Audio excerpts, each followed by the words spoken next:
In an attempt to make a bunch of haunted animatronics not redundant, people try to find ways around it. One such theory proposes the toys are haunted by the MCI alongside the Withereds via spare parts added to the toys. By now I'm sure you've noticed the older models sitting in the back room.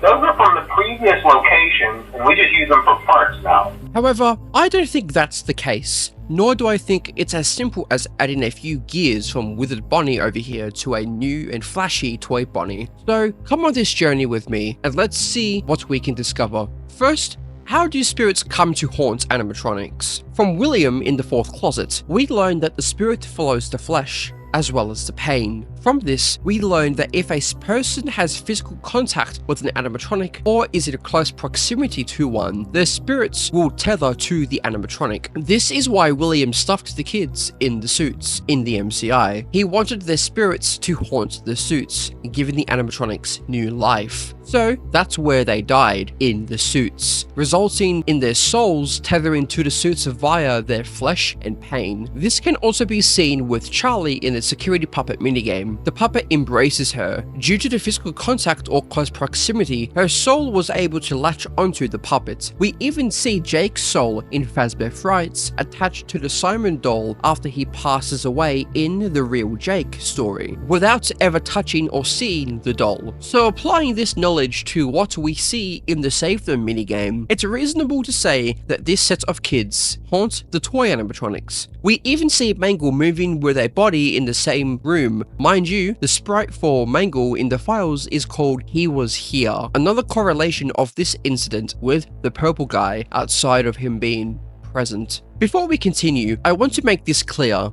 This is a new set of murders. This is heavily implied to be the case in FNAF 2's phone calls themselves.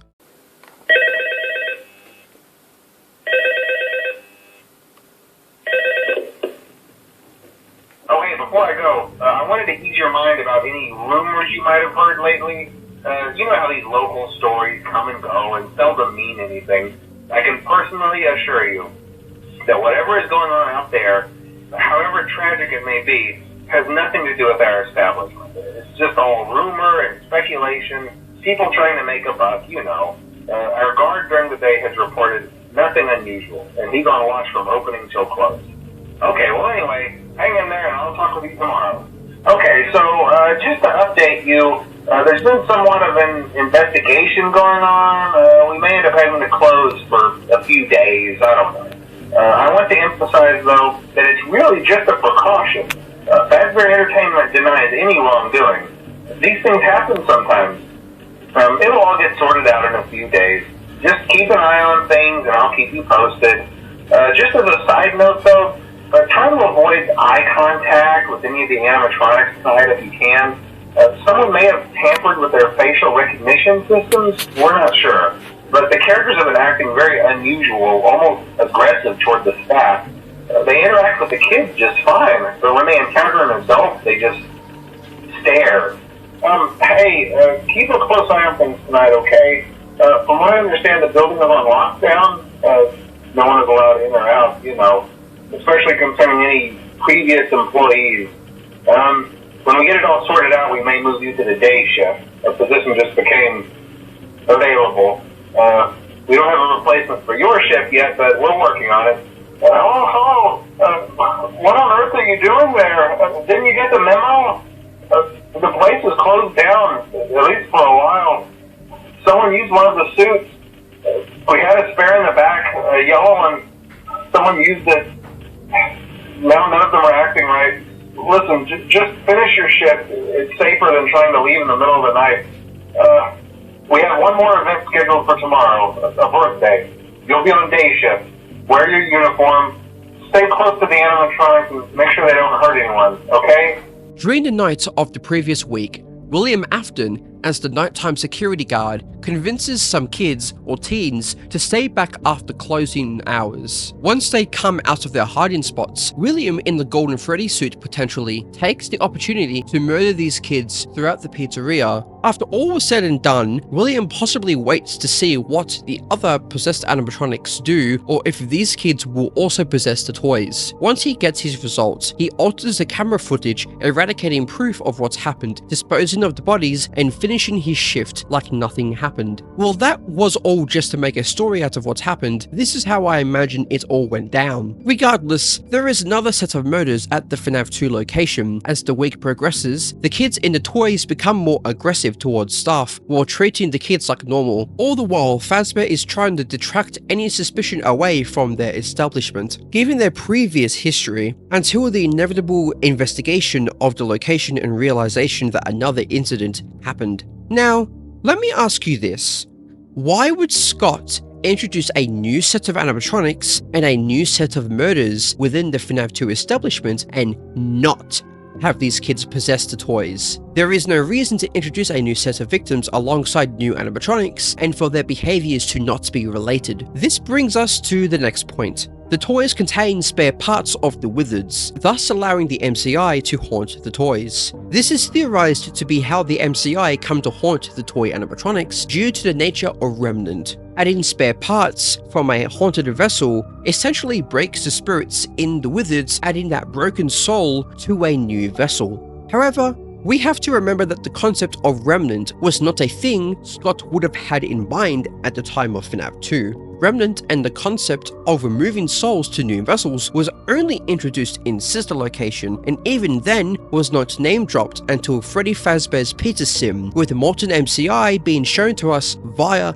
the fourth closet. So the argument of something similar to this being on Scott's mind at this point in the franchise, I think is unlikely. However, let's see if we can suggest that parts of the Withereds alone would not allow the MCI to haunt the toys. Going back to the fourth closet, William explains the process of how the souls in the Endo 01s moved into the Fun Times. They do everything willingly, William said plainly. The process only truly works if they freely release a portion of themselves. The flames rose without warning, and heat radiated in painful waves from the gaping furnace. Carlton shielded his eyes, and the creature on the table convulsed. William smiled. Scared of fire, but they still trust me. They don't see me as I am now. They only remember me as I was, you see. The spirits willingly went into the Fun Times, well, tricked into moving into the Fun Times, because they trusted William. They saw him as the Yellow Rabbit, a character they considered to be their friend. In order for a spirit to move from one vessel to another, they have to be willing to do so. It can't be against their will. Now, I hear some of you, willing? What part of this is willing? Let me make this clear. When I'm talking about a spirit moving into a new vessel, I'm referring to the process of a spirit or parts of a spirit being fully integrated into an animatronic, not Afton melting them down. Afton can walk in and take their parts against their wishes. They have no say when their endos are a bunch of scraps, but for the process to truly work, they have to be willing to part ways with a portion of their soul. God, I hope that made sense. Another example of this process is from the man in room 1280. When Afton's body was brought to the distribution center to properly articulate how this works, exploded into various items in the location, items that were later collected by the Stitch Wraith, which formed into the Afton amalgamation. As Andrew was tethered to Afton's soul, he too became a part of these items, but Andrew became tethered to these items willingly. I'm not sure. I know I was in him when we got to this big place with lots of cool stuff. All I can remember after that was wanting to be everywhere. I can remember being all over the place in all kinds of things. I remember this animatronic dog, Fetch. He broke down in a thunderstorm, sucky toy. Not made very well. Andrew made a raspberry sound, then he sighed. So I think I was in Fetch. Sort of. I think that's how I got here. I don't know why I think that.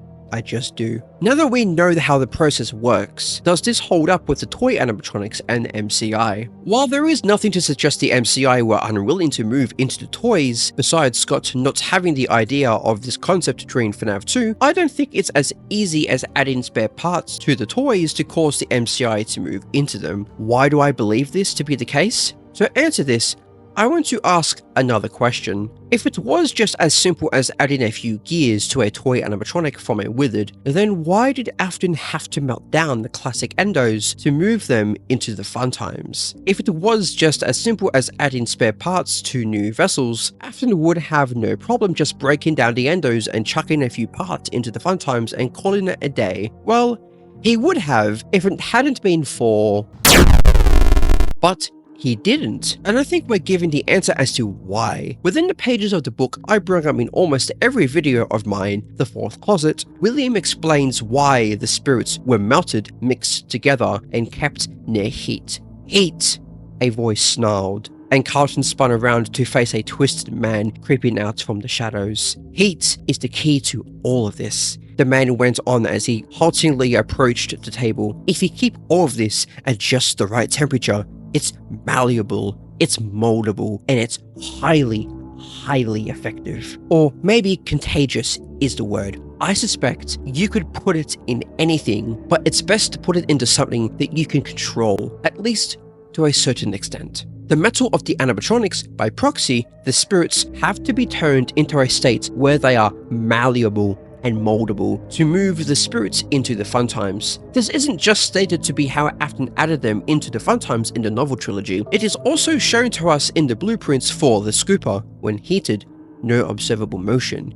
Keep in heated tank at sustained temperature. Substance should be malleable, but not more. Combining this information with the fourth closet, we can gather that William heats up the metal to minimize the movements of the animatronics, while also molding the substance and spirits into a desired form. This form is the fun times, something he can completely control for the most part. With the scooper blueprints included, you could also say the metal is heated up to ensure they don't move. However, I don't think this is the only reason for it. Here's another quote from the fourth closet. The hissing sound continued. There was no place to get away from it. Their pain came at random, for no reason they could discern, and they clung together in their confusion. "Hold still," a voice said, and they trembled with fear, for they knew the terrifying voice well, frozen like a frightened animal, trying to hide but completely exposed, in a bodily scream silent to the world. The shadow bolted out the light from above. "Keep wiggling, and I'll keep taking the part of you that wiggle," the voice growled. The hissing grew louder, and with a sudden snap and a flash of shocking pain, the shadow withdrew, holding something in his hands. "I'll be back soon." To me, this shows that the MCI did not see William as the Yellow Rabbit as of yet. They only saw him as a shadow, an adult, someone they did not completely trust. Remember, as stated before, the kids trust the Yellow Rabbit, not the man on his own, William. This is reinforced in both the Silver Eyes and the movie. Quotes from the Silver Eyes. "That's it. You want that. You need this," she added in a whisper. She picked it up carefully, the light catching the edges of the spring locks that filled the mascot's head. She picked it up and carried it almost ceremoniously to Dave, who tipped his head down in a barely noticeable fashion. William is fully confident that he will survive, even with just the Yellow Rabbit mask on, because spirits see him as the Yellow Rabbit without the full suit on, but he has to wear a part of it for the effect to work. This is also the case in the movie. William takes off the mask, and the animatronics are none the wiser. This is because of the picture in both continuities showing the Yellow Rabbits with the missing kids. They view the Yellow Rabbits as their friend. It's him. He influences them somehow. He took everything from them, but they don't remember. The Yellow Rabbit. He controls them. The drawings. The Yellow Rabbit hurt your friends.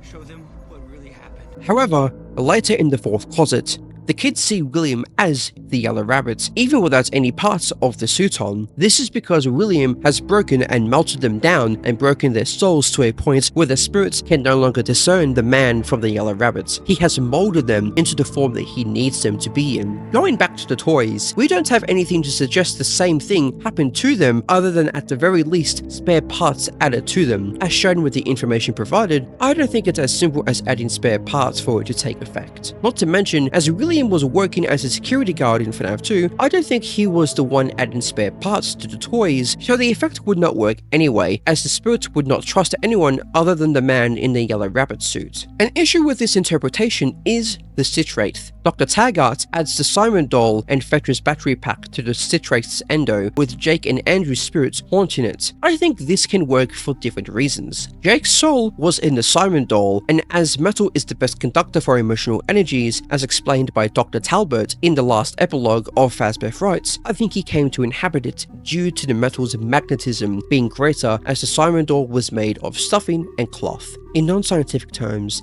it's like the metal is haunted. It's more complicated than that, of course, but it's similar to the way that water conducts electricity. Remnant is the mixing of the tangible with the intangible, of memory with the present. The people and things that are lost, it makes them almost real again. His soul will have awakened in the endo. Jake wakes up in the endo confused as to how he ended up there, as if this is the first time he properly awakened. Jake looked down at himself and tried to get used to the fact that himself wasn't anything like the himself he'd been used to being before. Last he could remember, he'd been a little boy. He hadn't been a little boy in a while.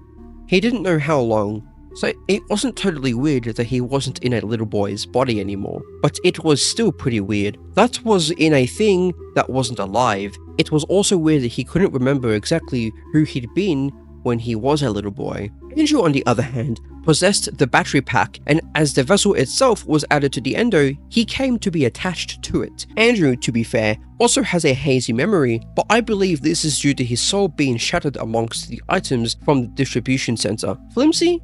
Sure, but I think this is how they were able to come to be in the Stitch-Wraith. There is definitely the ability to have souls haunt other items by moving parts of an object to them. So does that mean the video is pointless? No, because as stated by the solutions to Jake and Andrew's predicament, and because the MCI haunted the metal of the Withereds, moving them I think wouldn't be so simple. However, there would be limitations to this perspective. If you just add the intact Endo 01s to the Funtimes, they could theoretically be able to move the Funtime animatronic. A literal example of this would be Lefty containing the puppet, and the puppet being able to move the animatronic it's in. However, the spirits would not be in the actual Endo of the Funtimes, rather the Funtime Endos would be a shell, and as they would behave exactly like the classics and Withereds, which wouldn't be what Afton even wanted, melting them to break and mold them would allow the MCI to use the abilities of the Funtimes rather than another shell they would wear, as they would literally be them. The Funtimes would be upgraded killing machines for the MCI to use and Afton to manipulate, which is another reason why Afton melted them down, while also allowing him to control the spirits without using the Yellow Rabbit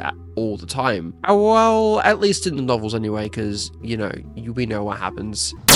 So, with the information presented, the only way to fully transfer the MCI to the toys would be if they were willing to, and for them to even consider the option, they would have to be moved by William wearing the Yellow Rabbit suit, and as he is the security guard in FNAF 2, he would not be moving them into the toys with Fazbear knowing about it, especially since it would be the technicians moving them, not the night guards, and neither would anyone be wearing a Springlock suit as they were decommissioned by 1985, and I don't think many people at the 87 location would know how to operate one. Plus, Spring Bonnie might be locked in the MCI safe room during FNAF 2, so the suit wouldn't even be accessible to William. With that all said, this brings us to the end of the video. I hope you enjoyed, and if you did, consider liking the video and subscribing. It really is appreciated. If you agree or disagree with anything in the video, be sure to leave a comment down below. Just be sure to keep it respectful. Thank you for watching, and I hope you enjoy your day/evening.